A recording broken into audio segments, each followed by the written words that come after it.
Oh, feelings, emotions, dealing with them. How do we do it? Well, we bring in parenting expert Michelle McVittie, who has ways to manage your child's feelings and a way to say it so nicely.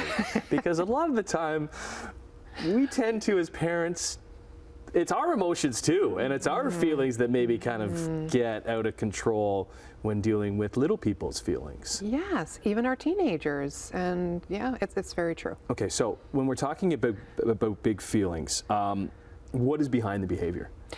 Yeah, well, you see, emotions evoke behavior, right? So when you think, I'm feeling frustrated, I'm feeling irritated, how do you respond? And how does a child respond? Sometimes they'll pick on their sibling because I'm having a hard day, you're in my way, I'm gonna say something mean to you. Or they shut down and they don't want to talk about it. They're in their rooms, they're isolated. Some kids are melting down because they think, oh, the parents are like, well, the sky is blue. Like, what's the matter with them? But it could be many different things, and it doesn't excuse the behavior, but instead of just looking at the tip of the iceberg, be curious, not judgmental. What is going on? Is this once in a while or all the time?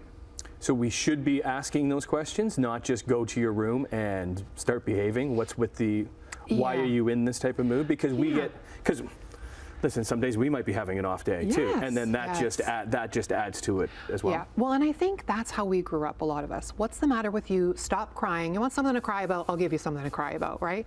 And children learn what they live, so we kind of go through that. Like, you're crying over something stupid, like, stop it. Maybe you don't say that, but in your brain, you're like, I have so much going on, just get out of here. And what that says is your emotion is actually an inconvenience to me. And that's how we were brought up.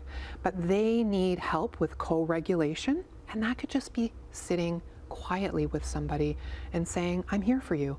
I got you. Okay, does it matter the age? So we're talking, you're talking teenagers, our kids are at different ages, you're into teenagers, we're mine are younger. I have a 6-year-old. Right. Definitely emotions. A 10-year-old, definitely emotions are kind of all over the place. Even the difference between the two. Yes. For sure. 10-year-olds getting to different types of emotions. Yeah, and different personalities. Some children are more sensitive, some children are picking up on things more. A 6-year-old is super emotional and realizing, wait a minute, there's a world around me. When they're 2 and 3, they do a lot of parallel play. The world around them doesn't really matter. As they start getting older, it's like, my mom's stressed. Why is my mom stressed? Why is this kid at school doesn't have a snack and there's six items and they don't get a snack? There's those kids too, and then you give them the purple cup and they're freaking out, but they've got other things going on. So how do we help them ride that wave of discomfort? Yes, so it could be very simple. You actually don't even need to talk.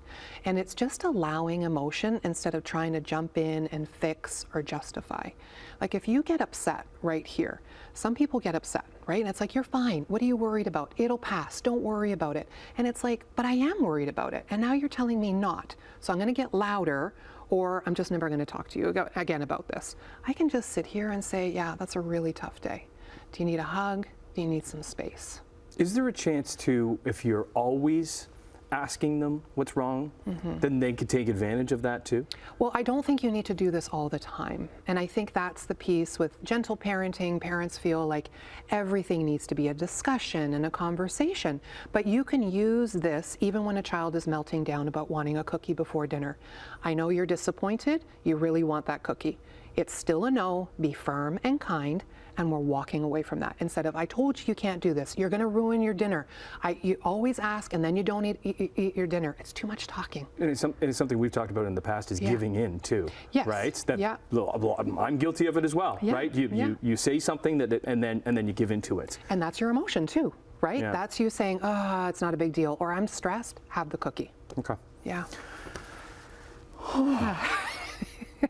Right? Yes. My feelings, I'm feeling good. Good. My emotions are fantastic. I love that. You always help out, Michelle McVittie. Where can we find out more, Michelle? momthemanager.ca. Okay. I'm all over the social media. We love it. Okay. Great to see you back. Next month, we'll be back right after this.